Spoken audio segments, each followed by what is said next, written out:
Baik, terima kasih. Assalamualaikum warahmatullahi wabarakatuh. Jadi saya mengucapkan assalamualaikum, Pak Suko. Assalamualaikum itu ke sana bukan ke sini. Ngerti arti assalamualaikum? Mudah-mudahan selamat. Depan tidak kesampaian.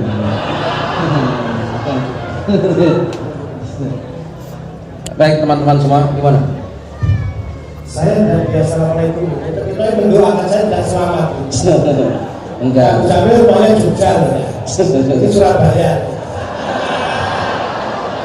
Begini Pak Suko, mestinya sampean kalau ada orang yang mendoakan sampean selamat, mestinya sampean marah. Artinya kita dalam keadaan Kita tidak selamat. nanti anak-anak tidak selamat juga. Surabaya itu. Bukan begitu. Sampai KTP Jogja. Ini kan omongan sama sampean bukan dengan mereka. Untuk mereka lain lagi. Oh iya. Biar tambah selamat. Nah, gitu. Nah iya, persepsinya lain. Jadi apa? Satu pembicaraan ini untuk orang yang berbeda maksudnya berbeda. Oke. Alhamdulillah ya, kopinya sudah datang. Pak Suko nggak usah. Yang perlu dikasih kopi orang yang masih butuh kopi. Pak Suko sudah berasa kopi. Jadi kopi nggak perlu dikasih kopi. Gitu ya. Kan sudah hitam bajunya. Masa perlu dihitamkan lagi? Jadi saya tuh bingung, tapi ada orang yang minta saya tuh pakai baju putih. Saya bilang putih itu gampang kotor, masa dimarahi.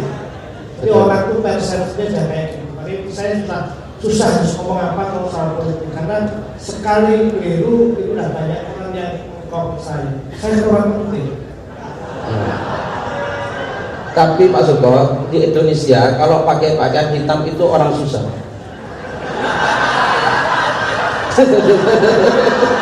Bukan, salah Pak. Itu kan budaya Barat, kalau berbuka harus pakai hitam.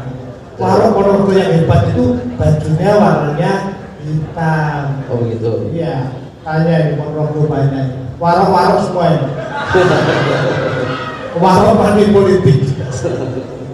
Oke, jadi alhamdulillah kita kalau ketemu Pak Suko ini kecerdasan kita bisa ya. Karena Pak Suko ini setengah presiden. Ya, kan Joko Widodo, ini Suko Widodo. Nah, setengahnya presiden, setengahnya bukan. Jadi Pak Suko setengah presiden. Ya. Kalau presiden manusia berarti Pak Suko setengah manusia. Nah, apa-apa lah, pokoknya bukan manusia yang setengah lah. Setengah presiden setengah-setengah. Oke, nah teman-teman semuanya, saya bicara masalah ini dulu Pak Suko, ini masalah serius loh. Ini masalah kursi.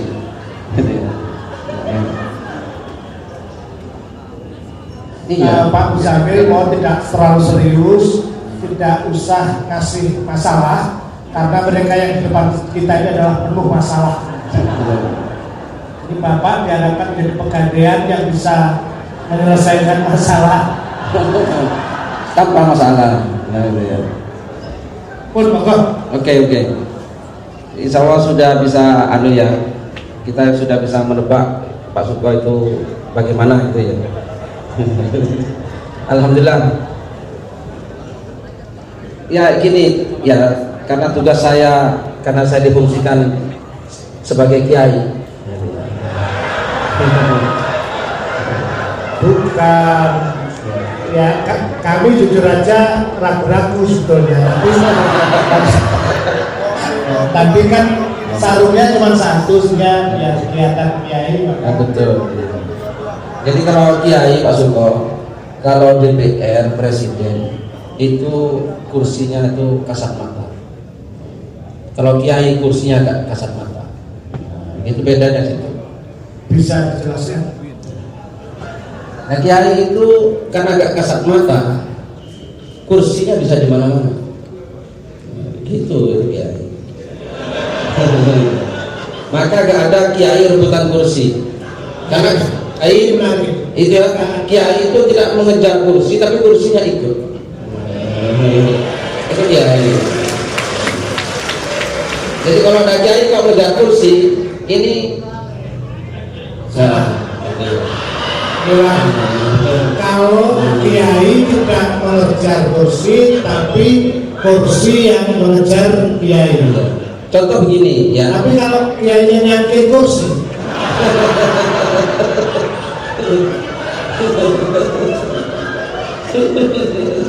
Oke.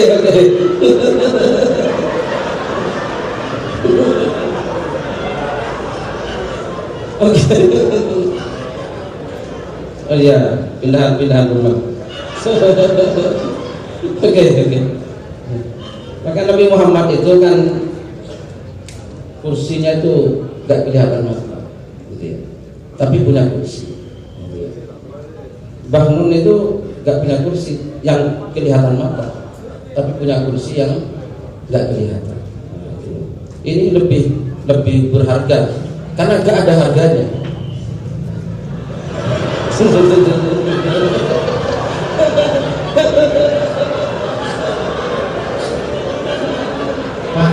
Pak Musafir ini karena direkam JTV, saya takut jujur aja. Saya sudah diancam dengan pasal intik-intik, makanya saya itu hati-hati banget. Pak Kiai jangan memelesetkan saya, pokoknya saya tadi berita terus di bawah, takut di panggung misalnya.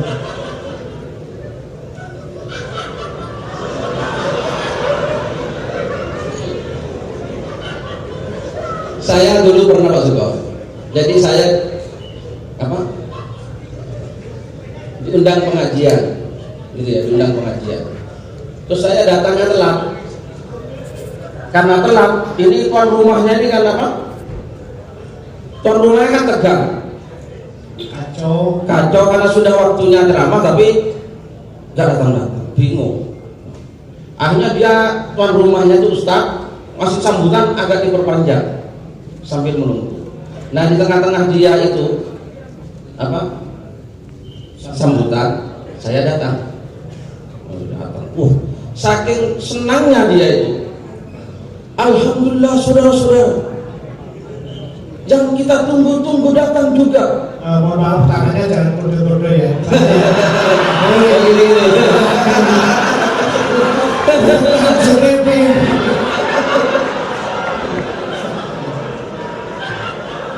Ternyata Pak Suko ketularan dunia luar.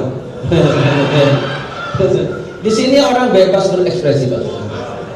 Karena teman-teman ini orang yang baik-baik. Dulu. Oh iya. Jadi ekspresi apapun itu tidak ditafsiri politik, tapi ditafsiri sebuah kemesraan.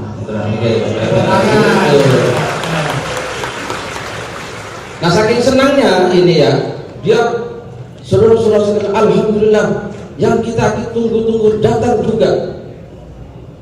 Kita sangat bergembira seperti menemukan mutiara yang tidak ada harganya. Oh, kok gak ada harganya?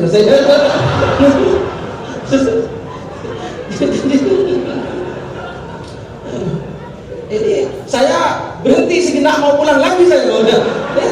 Jelas hitungannya nanti ya. Jadi kok seperti menemukan mutiara yang tidak ada harganya. Ini bisa gitu. Maksudnya ya sudah kita lanjut saja ya. Jadi begini, ini masalah kursi ya. Oke gini, saya sekarang dulu ya.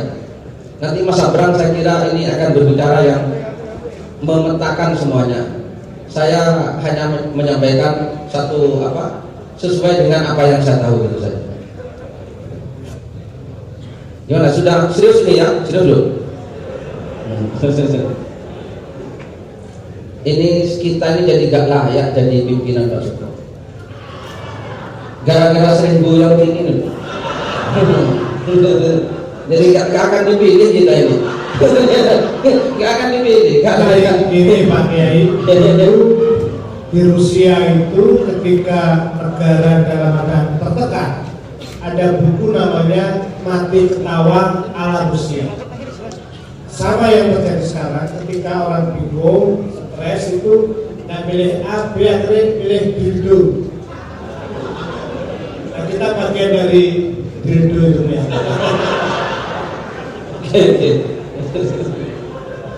Iya, ini menyebabkan kita nggak laku-laku gitu, nggak dilamar-lamar.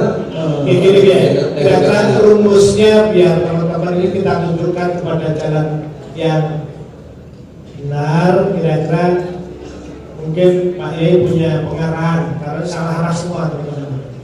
Kira-kira kalau menurut sumber kebenarannya perwakilan. Mereka dari pemimpin kita. Pemimpin itu seperti apa yang menurut kebenaran yang dipanggil bangsa. Jadi gini, ini kita ini kan ada sejak sistem ini undang-undang dasar di amandemen ini sebetulnya memang ada beberapa hal teman-teman yang tidak mix gitu ya, antara Pancasila dengan kelanjutannya Pancasila. Jadi di dalam Pancasila itu kan jelas kerakyatan yang dipimpin oleh hikmat kebijaksanaan dalam permusyawaratan perwakilan. Terus melalui amandemen tiba-tiba kalau di Surabaya amandemen gini ya, salah satu ini Pak Sukowo kemarin Mas Hilmi itu berkata begini gitu ya, jadi semua bahasa di dunia ini harus dilindungi, jangan sampai punah. Termasuk dialek-dialek ini loh. Jadi dialek Madura ini perlu. Jangan dipaksa orang Madura bahasa Inggris. Ini kejahatan. Saya sepakat karena menurut perjanjian itu melanggar hak asasi Madura.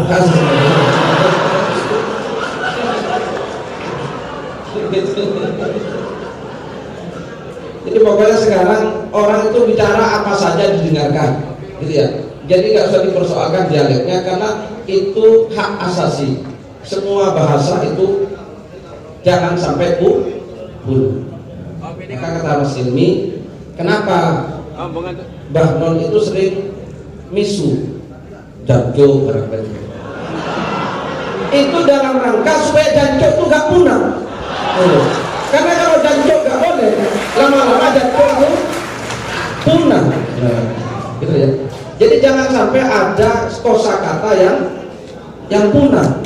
Gitu ya. Kalau punah ini persoalan nanti. Gitu, maka silakan katakan apa yang biasa kita katakan. Sudah, saya ini gini. Itu salah satu saya kira. Sehingga itu begini, maka muncul persoalan berikutnya. Persoalan hari ini tuh sebetulnya dari persoalan ini. Saya begini, sekarang saya mau merujuk kepada rujukan yang paling otentik, gitu ya, dalam Islam. Kan kalau orang Islam, gitu ya, rujukannya itu siapa? Nabi Muhammad SAW. Nabi Muhammad merujuk kepada Allah. Allah itu dalam Al-Quran. Nah, ini untuk bernegara, gitu ya, untuk bernegara, karena masih diperdebatkan masyarakat yang dibentuk oleh Nabi Muhammad itu negara dalam pengertian kita, ataukah sebetulnya ini sebuah komunitas yang kalau kita sebut sebagai negara dalam pengertian yang sekarang itu bukan, gitu ya. Maka kalau kita paksakan, ini Nabi Muhammad ini membuat negara, itu rupanya juga tidak pas sekali, sangat tidak pas, gitu ya. Oleh karena itu maka Rasulullah, saya kira negara itu baru ada setelah ditinggal Rasulullah.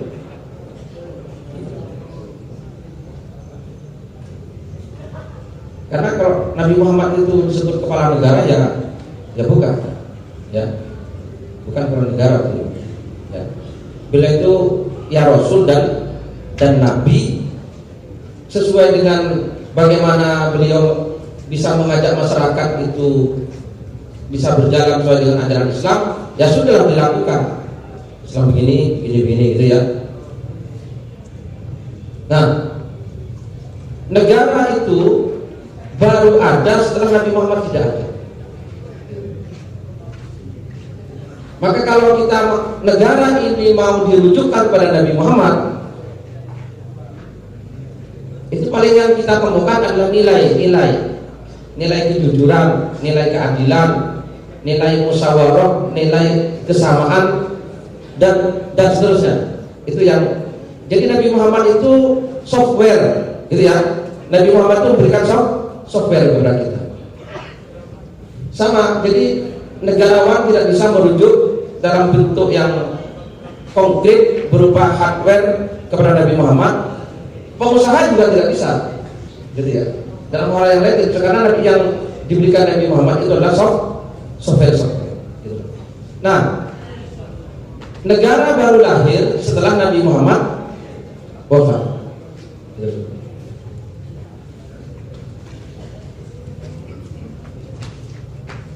Orang Islam harus merujuk ke sini juga untuk sebetulnya gini. Nabi Muhammad pernah bersabda, "Alaikum bisunnati wa sunnatil khulafa al-mahdiyyina min ba'di." Kamu supaya mengikuti sunnahku dan sunnahnya para pengganti-pengganti yang dapat hidayah sesudah. Nah, para penggantinya Nabi yang dapat hidayah sesudahnya itu disepakati oleh ulama adalah 4 orang itu: Sayyidina Abu Bakar, Sayyidina Umar, Sayyidina Utsman, Sayyidina Ali. Sesudah itu sudah tidak punya alasan legal untuk dijadikan rujukan, gitu ya. Untuk dijadikan rujukan dalam bernegara. Jadi yang dapat rekomendasi dari Rasulullah untuk dijadikan rujukan ada 4.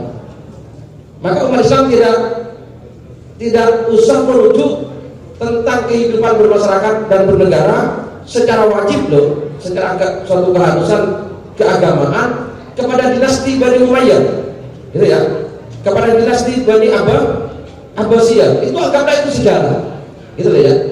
Tetapi kalau yang 4 ini dapat apa namanya, dapat tadi itu, kamu supaya mengikuti sunnahku dan sunnah pengganti yang dapat hidayah setelah, dan disepakati yang 4 orang ini mendapatkan apa di Rasulullah? Nah, legitimasi, ya. Yang sesudahnya itu enggak. Berarti yang sah untuk dijadikan rujukan 4 orang itu. Bani Umayyah tidak. Itu anggaplah itu sebuah pengalaman sejarah. Bani Abbasiyah dan seterusnya. Tapi kalau yang 4 ini ada perintah Rasul, ikuti. Nah, kenapa 4? Nah, itu ya. Ini 4 ini ternyata agak sama prosesnya, gitu loh. Karakternya tidak sama, apa yang dilakukan tidak sama, dan di sini mungkin yang akan menjadi kelenturan Islam, gitu ya. Maka kalau Syiah berpendapat urusan imamah itu masuk bagian yang fundamental dalam agama, gitu ya, usul. Sedangkan Sunni berpendapat urusan imamah itu masalah hulu, masalah cabang. Nah, ini bedanya. Para ulama berpendapat memilih itu, ya, ini ulama ulama dulu loh, bukan yang sekarang. Jadi ini Pak Sugeng, lo ini perlu saya sampaikan. Ulama yang dahulu berpendapat memilih itu hukumnya fardu kifayah, tidak fardu ain. Maka kalau ada ulama sekarang mengatakan memilih itu fardu ain, ya sampai nilai sendiri saja. Fardu kifayah. Ini perlu saya sampaikan di sini. Fardu kifayah, tidak fardu ain. Beda kan? Sekarang kan fardu ain, ya kan enggak? Pokoknya setiap orang harus memilih, kalau tidak memilih hukumnya haram. Nah itu ya. Ya silakan. Ini saya tidak menolak itu. Saya hanya menyampaikan, gitu ya. Di dalam kitab-kitab klasik memilih itu hukumnya fardu kifayah. Maksudnya kifayah itu apa? Nah ini loh perlu dipahami. Fardu kifayah itu artinya yang punya kemampuan maksudnya.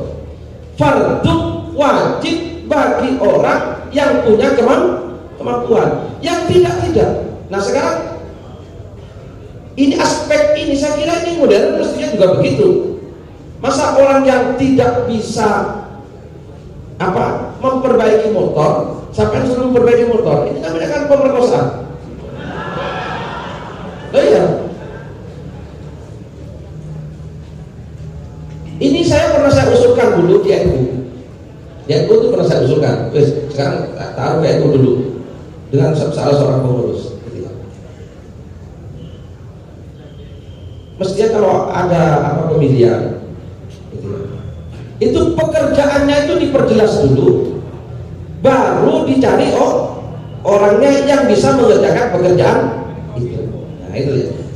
Sehingga ini motor, cari orang yang ahli motor. Ini mau bikin onde-onde, ya harus orang yang punya kemampuan onde-onde. Orang yang tidak punya kemampuan onde-onde jangan dipaksa untuk bikin onde-onde. Itu sebenarnya di situ Islam itu. Maka disebut itu fardu kifayah. Ya.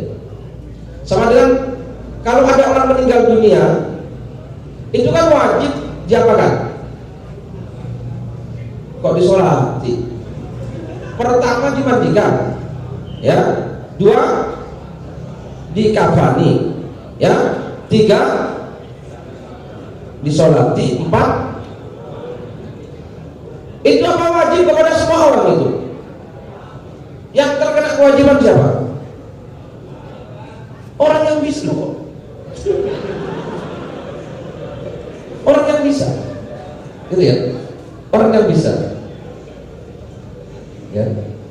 Ya enggak?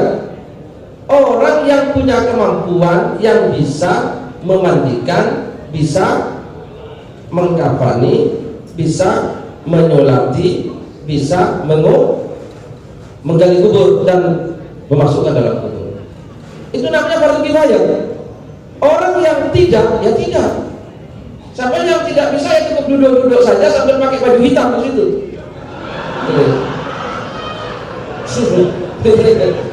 Kan gitu. Karena ini kan asas apa yang namanya? Asas ini dalam dunia modern juga ya, yang saya menyampaikan. Nah, sekarang ini jangan dilanggar mestinya. Islam itu sangat seperti itu sebetulnya.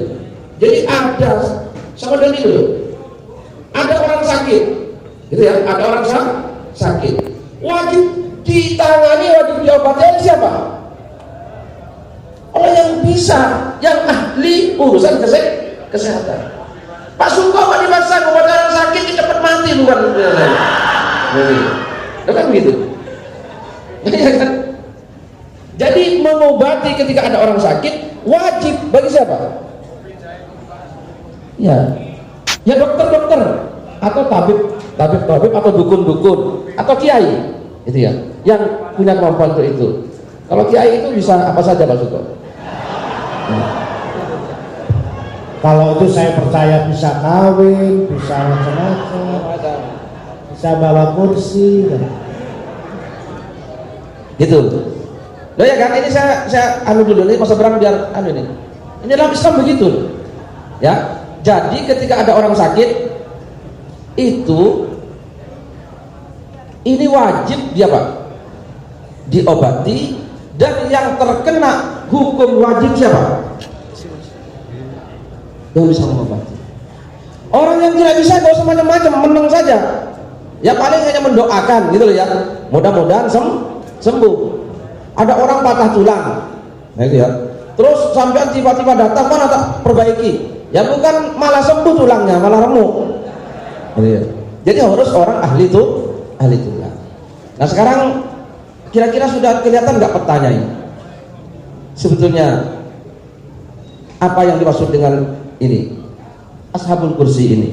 Nah itu ya, ashabul kursi. Mestinya seperti itu. Nah, saya tak cerita selanjutnya, karena tadi Rasulullah bersabda, alaikum bisunnati wa sunnatil khulafa al-mahdiyina min ba'di. Ketika Rasulullah wafat, langsung mereka ini bagaimana ini, masyarakat sudah seperti ini, kita sudah punya komunitas, kita sudah punya apa ya, komunitas lah dengan berbagai macam interaksi-interaksi yang ada di situ. Terus ini apa cukup selesai sampai di sini atau kita lanjutkan ini, kan gitu ya. Maka terjadilah perembukan di Sakifah Bani Sa'idah itu, terjadi tarik menarik. Tapi yang berkumpul ini bukan semua orang loh, bukan semua orang. Yang berkumpul hanya beberapa orang. Kalau dalam bahasa Arab itu a'yan. A'yan itu orang-orang tertentu yang punya kemampuan. Terus terjadilah sedikit perdebatan sampai terakhir dipilihlah oleh mereka Sayyidina Abu Bakar. Nah, sejak itu berdirilah negara, karena ini ada kepala negara baru yang bernama negara Madinah itu, gitu ya, dengan ibu kota di Madinah. Setelah itu baru Sayyidina Abu Bakar mengeluarkan polisi. Jadi proses Sayyidina Abu Bakar diangkat itu terbatas. Setelah itu diumumkan ke masyarakat bagaimana, setuju? Ya sudah, oke, legal. Nah itu ya, saya Bakar. Nah, kemudian ketika siapa ini? Sayyidina Abu Bakar menjelang wafat,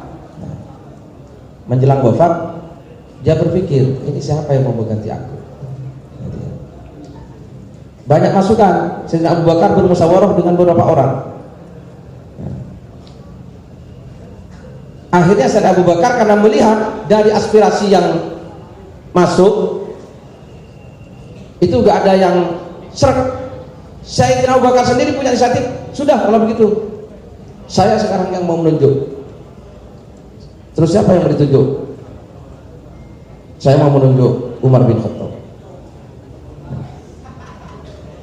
Itu beberapa sahabat kaget. Abu Bakar, Umar itu orang keras, orangnya wah. Terus kita kalau punya pemimpin kayak itu bagaimana? Sayyidina Abu Bakar meyakinkan Umar, jangan dilihat itunya. Kamu apa ya?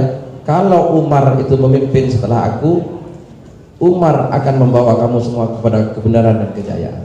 Percayalah kepada aku, karena saya kenal Umar. Hanya sudah. Ini bukan kok ditunjuk satu orang terus langsung jadi, gak ditawarkan, dan akhirnya semua setuju, sepakat, maka ditunjuklah Sayyidina Umar. Sudah oke? Ternyata betul dugaan Sayyidina Abu Bakar. Kenapa dugaan Sayyidina Abu Bakar kok jadi kenyataan? Karena Sayyidina Abu Bakar tidak menunjuk hanya dengan dirinya, tapi melibatkan Allah Ta'ala, gitu ya. Nah terakhir, ayat berikutnya, Sayyidina Umar top, luar biasa Sayyidina Umar, betul pemilihan Sayyidina Abu Bakar. Menjelang wafatnya Umar, Sayyidina Umar termenung sendirian. Karena dia berpikir, ini siapa?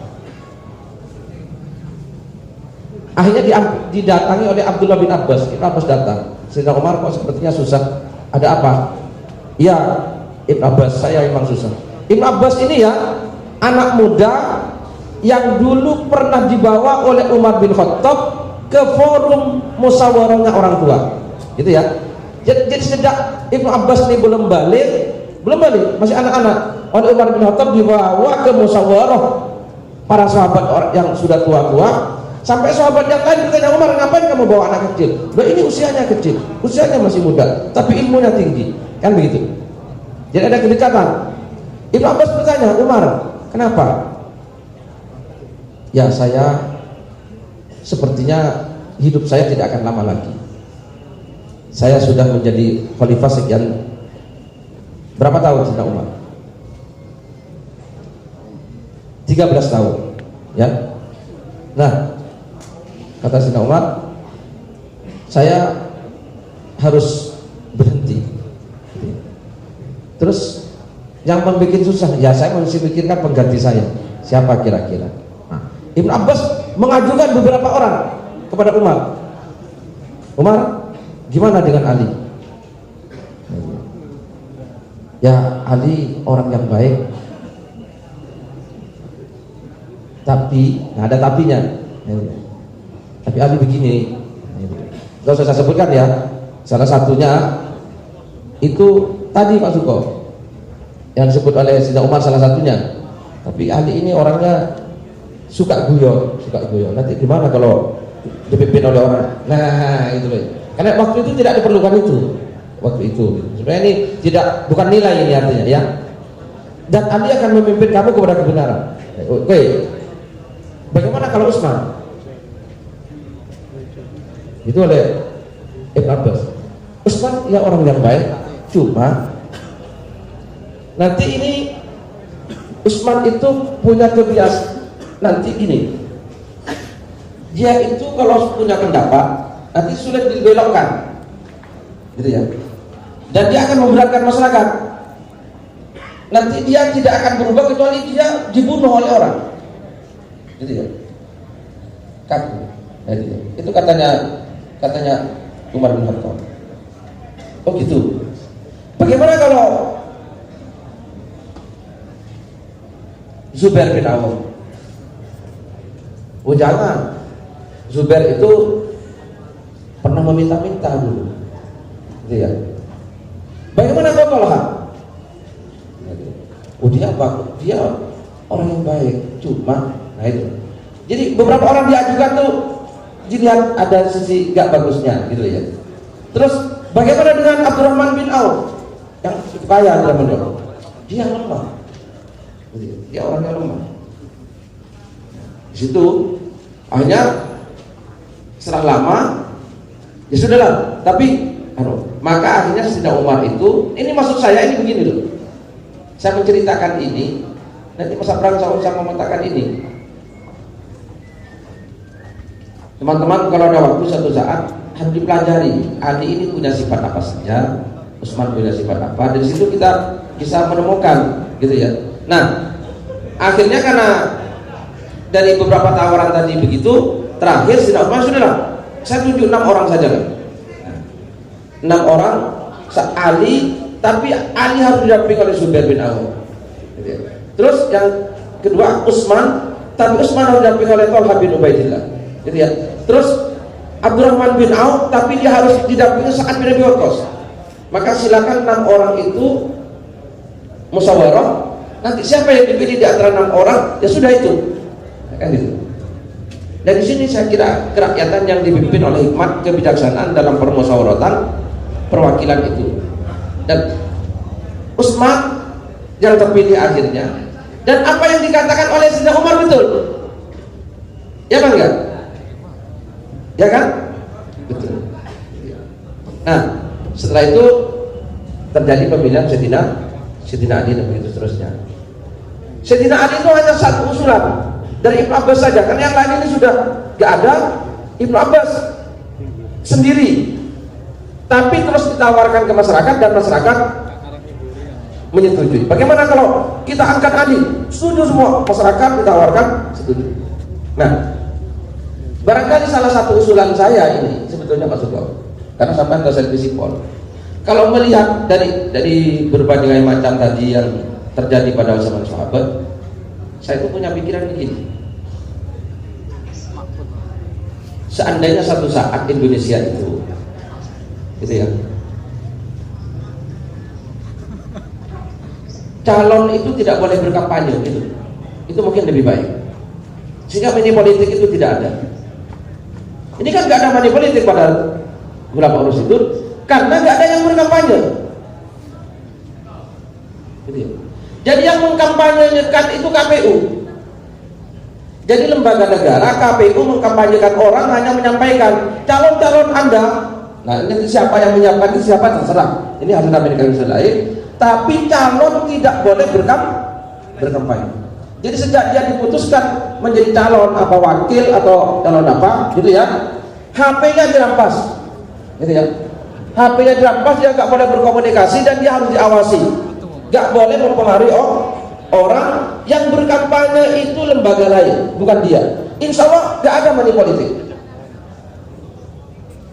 Ini usulan yang top ini, Pak.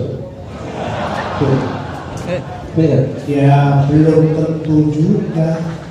Ya. Masalahnya ketika kemudian dia tidak boleh kampanye terus duitnya malah untuk money politik, kan bahaya juga.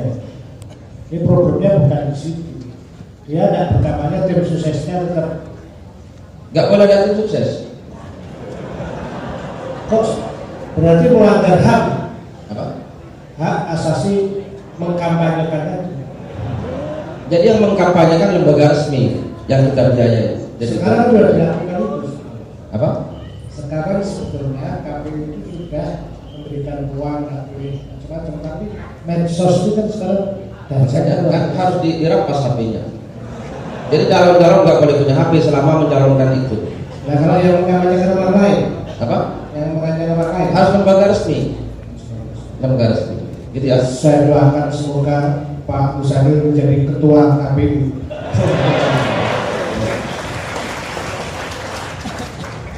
Terlalu rendah. Ini urusan akhirat, KPU ini urusan Saya katakan karena memang Pak Musanil tidak ada harganya. tidak ada harganya. Permata yang tidak ada harganya. Gitu. Itu mungkin kalau melihat tadi dari apa? Itu kan nggak ada yang berkampanye mereka itu. Jadi ada itu memang terang. Sayyidina Abu Bakar itu menolak loh Mas. Sayyidina Abu Bakar ketika diangkat menolak, tidak mau, enggak saya enggak gitu loh. Tapi Umar bin Khattab memaksa. Enggak, harus kamu. Bagaimana teman? Nah, itu. Semua itu enggak ada yang berkampanye. Semua itu adalah dipilih. Gitu ya.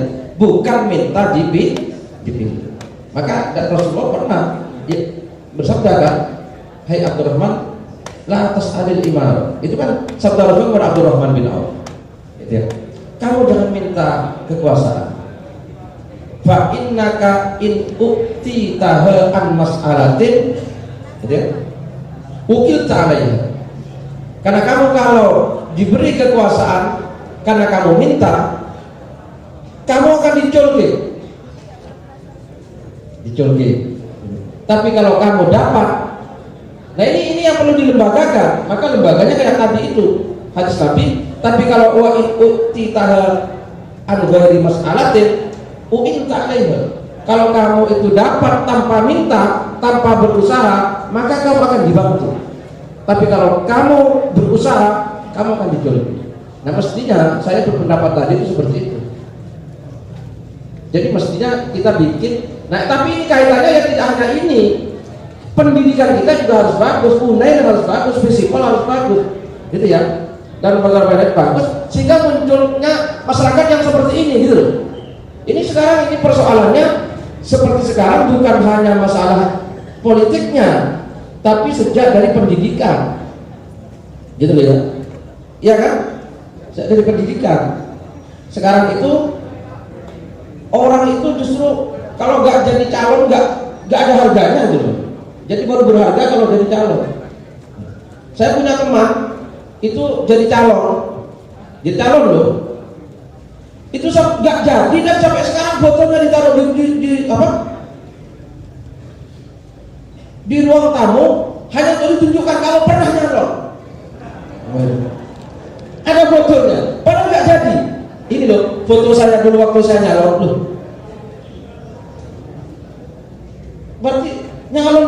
sudah suatu kebanggaan gitu. Nah berarti ini ada yang masalah dalam jiwa, ya kan? Ada yang masalah dalam jiwa. Oh, nggak jadi saja fotonya disimpan. Untuk bukti kalau dirinya pernah jadi calon. Nah itu saya kira barangkali berapa nilai dari masalah ashabul kursi ini. Mudah-mudahan ada manfaatnya. Yang misalnya tidak, minimal sudah bikin Pak Suko yang ngeluh lah. Sudah, terima kasih. Assalamualaikum warahmatullahi wabarakatuh. Iya, teman-teman gambaran tadi dari Pak Bayah ya. Artinya itu poin penting yang saya kira untuk kita. Saudara sekalian, saya kira memang tidak semudah kisah itu juga, karena jumlah penduduk kita itu kalau menurut Omai Rama kan 135 juta. Itu pada tahun 77 dan sekarang sudah 250 juta. Sesuatu yang saya kira rumit, bukan main. Sampai tadi saya dapat broadcast itu tentang kursus 2 sampai 5 Mei, kursus bagi caleg yang gagal. Serius itu. Jadi manajemen pengelolaan untuk menghindari stres, untuk macam-macam lah kira-kira. Tapi tahukah Anda bahwa memang ada instrumen-instrumen pelajaran yang bisa dipetik dari Pak Muzabil, Mas Abrang? Saya kira memang di dalam proses pencalonan, kadang partai politik itu memaksakan karena ketentuannya harus misalnya 10 orang untuk satu dapil. Mereka nyari orang, bahkan orang itu dibayar untuk mau jadi calon. Jadi ada problem secara nyata yang saya kira itu menjadi penting. Saya memohon pikiran anak muda Mas Abrang, wis ron songas karek rong dino terserah sampean, tetapi bagaimana menyongsong 2024 dan ke depan, karena itu adalah masa depan mereka anak-anak muda ini yang saya kira ada falasi, ada hal yang tidak tepat yang saya kira kita harus meluruskan itu. Saya nggak tahu ya, 80 triliun atau 800 triliun untuk biaya pemilu 2019. Jadi biayanya luar biasa.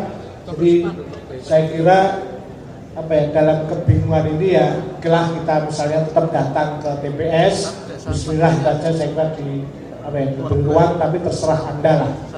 Saya hanya berpikir bahwa yang penting di dalam menentukan pilihan kursi itu bahwa karena dasarnya kan perwakilan, jadi harusnya dia yang mewakili Anda.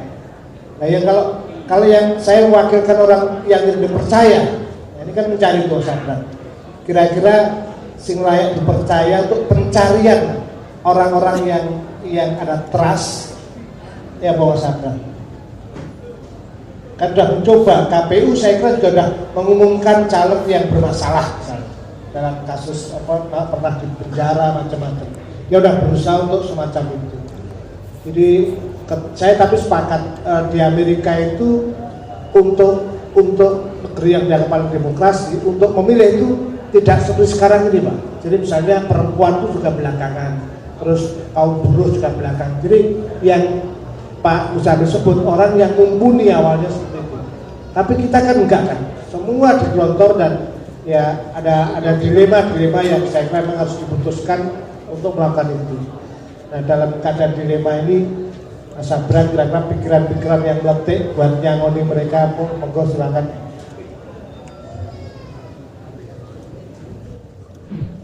Cek, oke. Bismillahirrahmanirrahim. Assalamualaikum warahmatullahi wabarakatuh. Ini konco-konco sing main musik mana yang ini?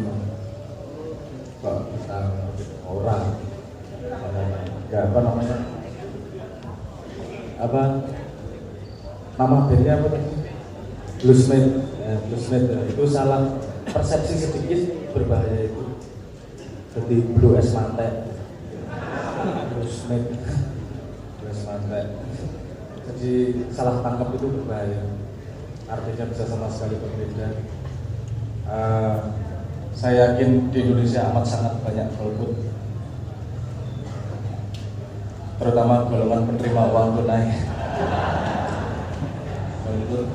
Dan saya harus mengucapkan dulu tadi Pak Suko agak kejam ketika ngomong urusan nyoblos tadi, karena di sini banyak jomblo.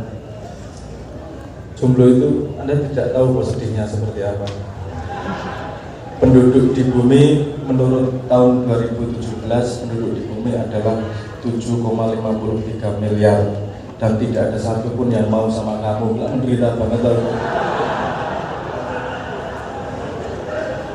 Di antara 7 miliar lebih siji wae ra gelem rokok ya. Nek kowe durung jero le menderita iki urung paham penderitaanmu seperti apa. Dari 269 juta penduduk Indonesia, siji wae ra gelem rokok ya Allah. Sakno.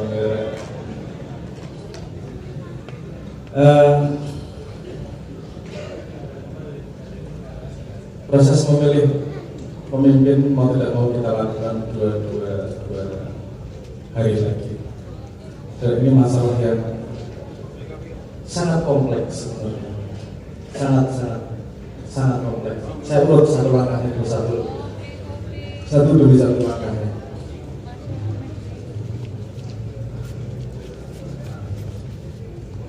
Pertama ini harus kita main gaduh deh. Main koprok, main judi. Pertimbangan Anda memilih satu daripada yang lain apa? Pilih musisi kayak, pilih gambar apa kayak, terserah. Pilih apa pertimbangannya? Yakin, feeling, tidak ada informasi lain. Oke, set, dukun. Hanya dukun atau market mending gitu ya. Orang lain ngerti ilmu judi kok. Untuk menang judi itu marketnya harus tepat ketika petonnya tertentu, dihitung skor utara 1, 2 seterusnya lah. Orang ngerti ya. Lumayan lah ilmu judi mulut itu. Oke. Kalau definisi judi adalah memilih karena senang baik, karena rasa baik. Saya khawatirnya memilih pemimpin ini ramah bedanya kalau judi. Anda memilih karena tahu informasinya atau karena jadi senang baik, atau karena perintah dukun. Kan ada resiko itu, resiko bahwa ternyata milih ini urusan judi kok. Di sini yang tahu caleg DPRD sebutkan satu nama aja. Orang ngerti? Kok nek jenenge ora ngerti apa meneh track recordnya. Terus kira-kira judi ora? Ayo, aku sangat takut gitu. Kalau nanti proses memilih saya karena judi. Kemarin yang diceritakan Pak Suko sedikit kemarin saya bikin sudah lama beberapa bulan yang lalu di Twitter bikin hashtag namanya jargon Kodian dan mencoba meminta teman-teman untuk mengumpulkan jargon-jargon caleg dari seluruh Indonesia. Dan temanya hampir sama semua. Paling kadang-kadangnya temanya nggak sampai 100 lah variasinya. Padahal jumlahnya 18.000 lebih dari yang bakal dipilih. Ya biasa lah, konco diri, pilih naku aku kekasane mbokmu. Ono ngono kuwi. Aku anake ponakan kiai iki. Wah, ya namanya kowe sambung seperti sambung nama besar. Kalau bocah dhewe tanggalmu dhewe wani kire demi rakyat, berani jujur balik demi rakyat. Setelah cangkeme kan oke lah. Ono sing kreatif fotone sing nom ora dilalik ya ono 5 sak Indonesia sing kelompok kira Twitter kan ono 5 sing kirim balik. Ono sing gambar baskom siap menerima aspirasi rakyat. Kreativitas ini kalau cak SD orang segini Pak senternya dia bawa senter disenterkan ke mukanya berani bergentayangan demi rakyat. Allah jadi baliknya kayak 05 gitu. Orang sih ngacang kalau tidak jadi lihat saja nanti balik cak gelut mantan-mantan ini sudah. Itu masalah yang saya alami. Saya takut keputusan ini adalah judi. Oke, kalau untuk keputusannya tidak judi, misalnya kita ngomong contoh presiden yang paling gampang, semua orang paling nggak tahu namanya. Untuk tidak judi berarti harus punya informasi untuk memilih. Oke.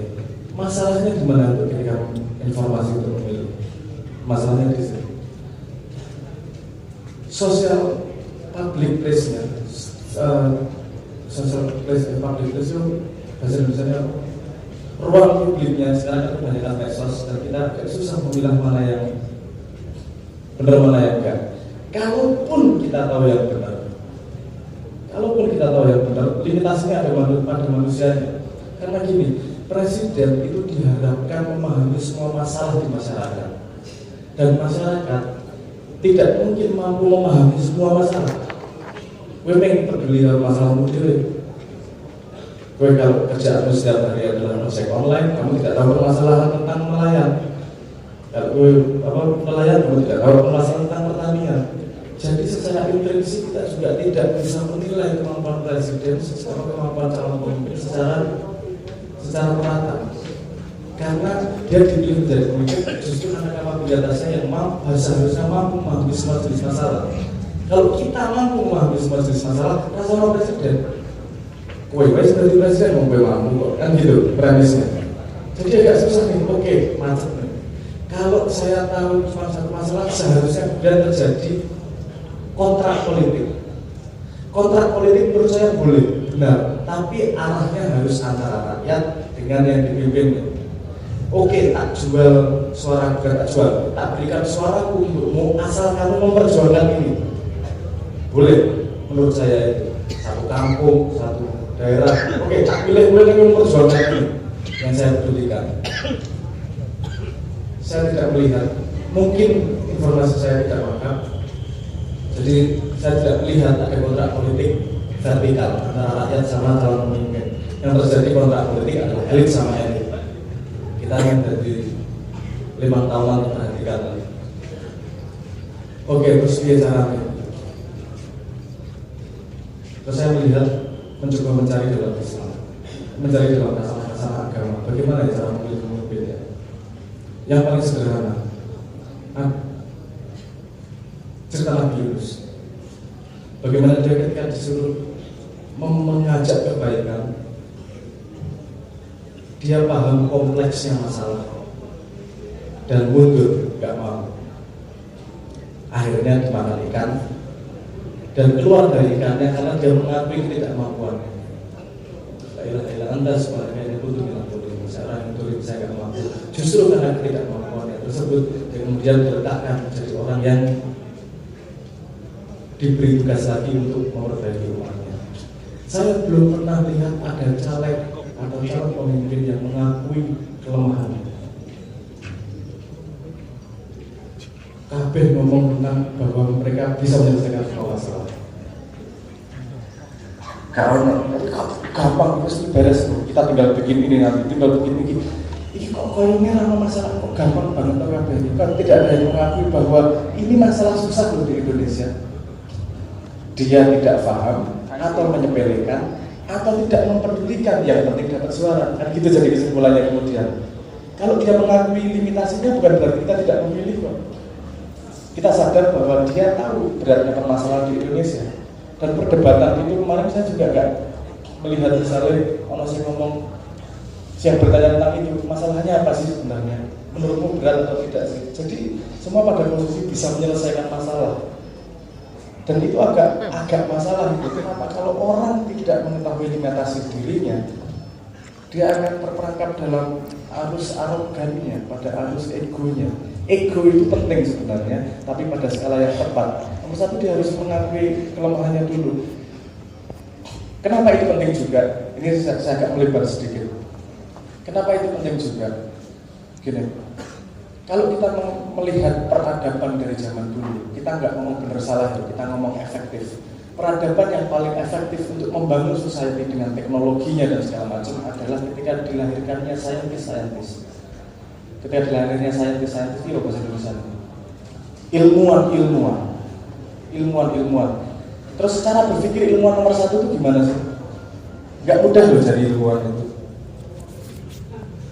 Bukan urusan pengetahuan yang banyak ilmuwan itu. Ilmuwan bahkan yang profesor belum tentu ilmuwan. Paling gampang gini loh. jiwa ilmuwan itu paling gampang begini prinsipnya. Saya punya teori dan saya berangkat keluar untuk mencari sesuatu yang menyalahkan teori itu, bukan yang membenarkan. Dia bukan mencari pembuktian, mencari pembenaran. Naluri manusia mencari pembenaran terhadap diri. Kenapa menjadi ilmuwan susah? Karena dia harus membalik naluri. Apa yang salah dengan diri saya?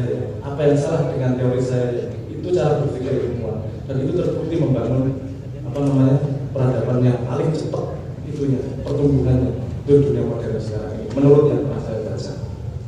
Saya juga dari Ali bin Abi Thalib juga ada kalimat yang seperti itu. Sebelum kamu marah pada sebuah keadaan, coba pertama cari tahu kesalahanmu di mana yang serta dalam masalah tersebut.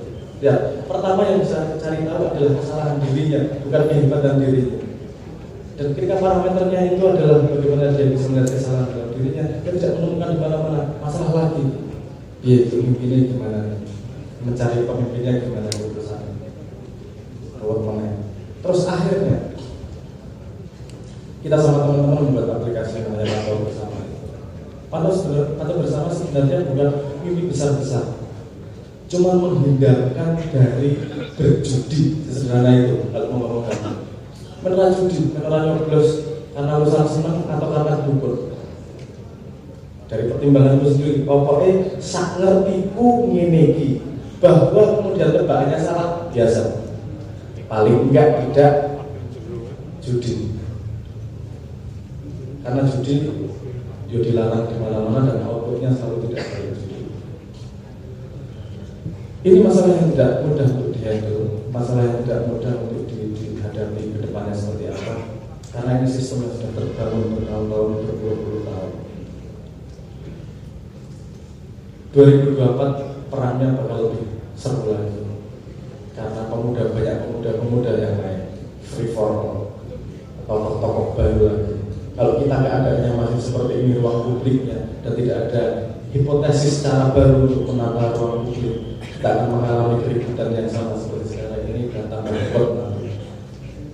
Kalau negara kita belum sangat maju, kita mengalami kemajuan betul, tapi tidak secepat yang bisa seharusnya. Tidak kaget karena memang kita memilihnya dengan cara judi dari awal. Tidak punya metodologi yang jelas, sehingga tidak punya kimetrik cara mengukur bahwa itu benar atau salah.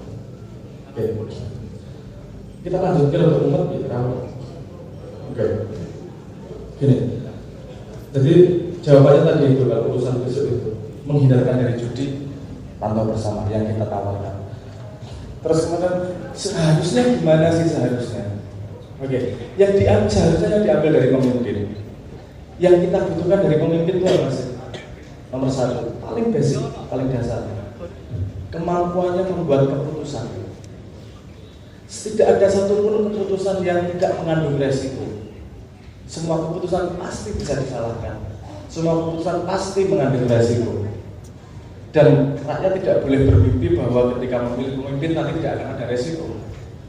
Jangan lupa, ketika Anda mau dewasa, Anda harus gak enak dulu nih. Anda melakukan pengorbanan ketika kecil. SD itu Anda bisa main, tapi memilih sekolah. Pengorbanan tidak enak itu membuat Anda menjadi lebih pandai dan punya ilmu. Pengorbanan yang tepat. Kadang-kadang masyarakat yang manja, dalam tanda petik ya. Ini nggak mau loros sedikit untuk mencapai sesuatu yang lebih baik itu. Keringat kadang-kadang ngelik untuk menuju ke sana. Tapi saya juga paham kenapa masyarakat pengen langsungnya ke sana, karena kita tidak dilimpahkan pada keputusan tersebut. Nah, kalau yang paling dasar dari pemimpin yang diambil adalah kemampuan yang membuat keputusan, gimana kita menilai kemampuan yang membuat keputusan? Iki sing tak ceritanya rada ruwet iki. Bagaimana keputusan diambil?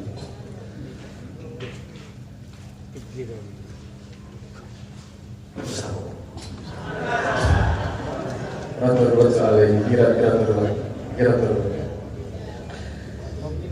Kamu cari penelitian namanya Benjamin Libet, dia melakukan penelitian bagaimana manusia membuat keputusan.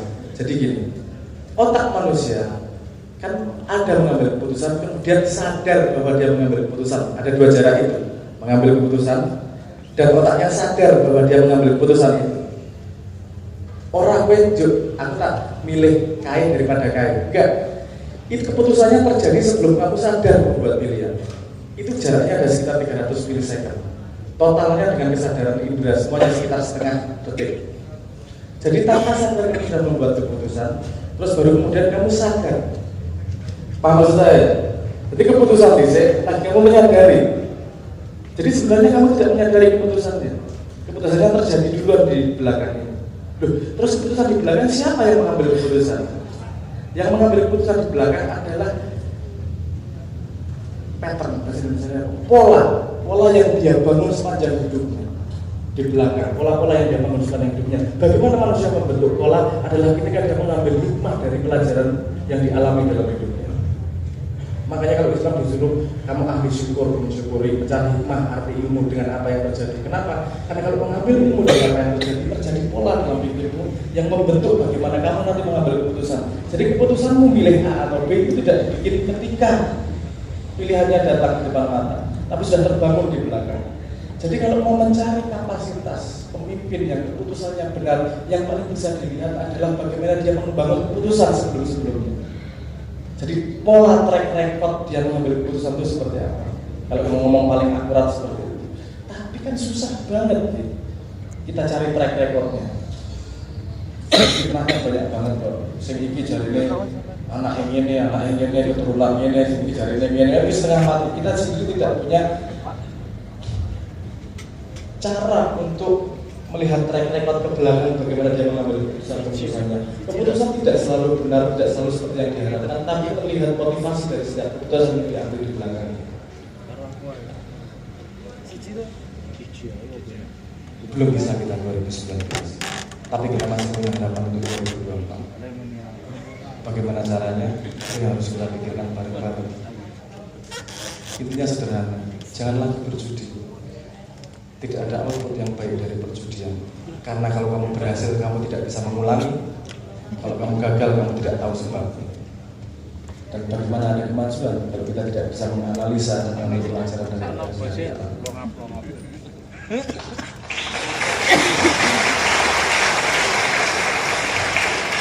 2019 sudah disangoni sama Simbah Kirim.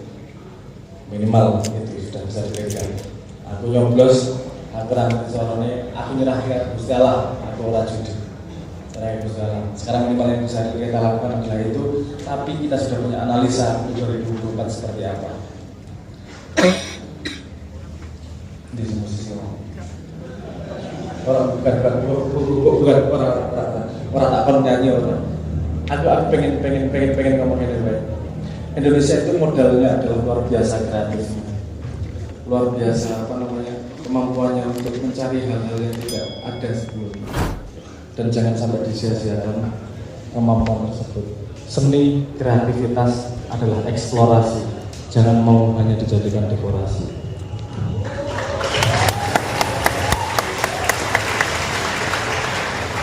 Ketika kita sudah pegang eksplorasi itu, kita akan bisa menempuh masa depan. Tidak hanya jadi sambilan dari kepentingan-kepentingan. Mungkin awalnya itu dulu. Wassalamualaikum warahmatullahi wabarakatuh.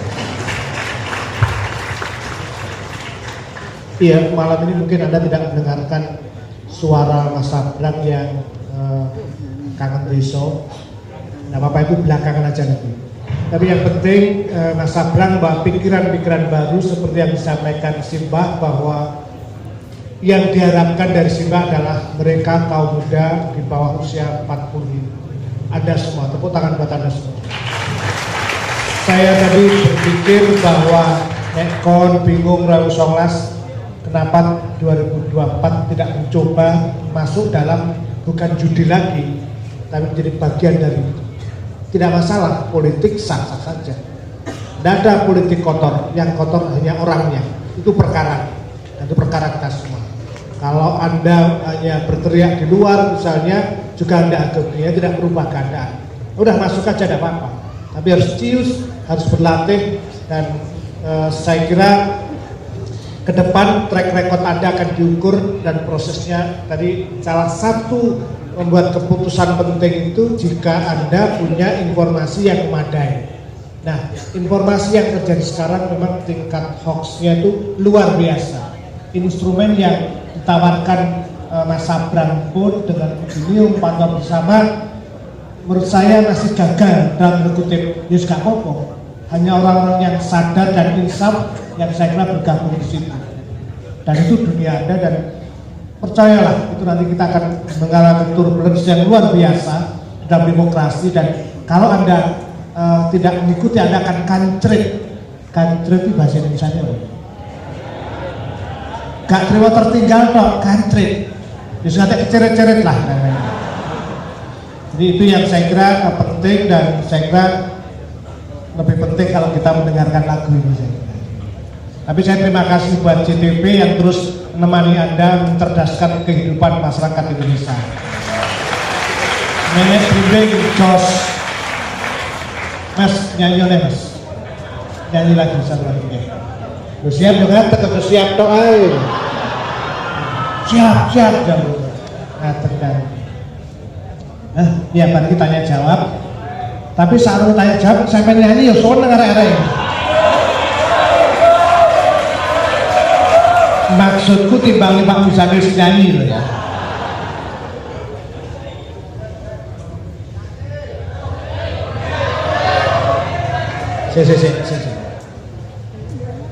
Pengen rumah nyanyi pun aku turun mati sesuatu bola bali. Tapi kalau kita punya bintang dan harus ditutupi untuk menjadi gerhana, sayang sekali. Kita punya bintang yang luar biasa malam ini, dan kita beri ruang untuk bersih. Dan saya juga mau dukungan, tadi ada Direktur PENS Pak Zainal Arif yang saya kira diskusi dengan kami, dan saya akan mengelaborasi setelah Lebaran. Mungkin ada kuliah umum baik di PENS, Politeknik Elektronika Negeri Surabaya, dan UNER juga.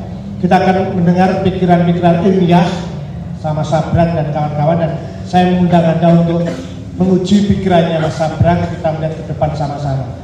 Jadi sampai saya ada tepuk tangan guru pelakon. Maksudku sampai semua jangan hanya duduk mendengarkan, wis lungguh rungone tok, gak nyumbang gak patut. Tapi itu gak masalah. Tapi mari kita meletakkan pikiran kita bahwa 2024 itu adalah waktu untuk Anda semua.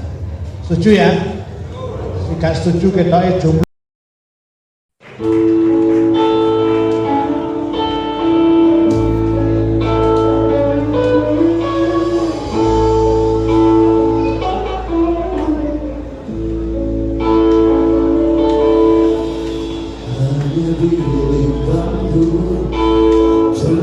Tinggal kita sepatunya.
Semua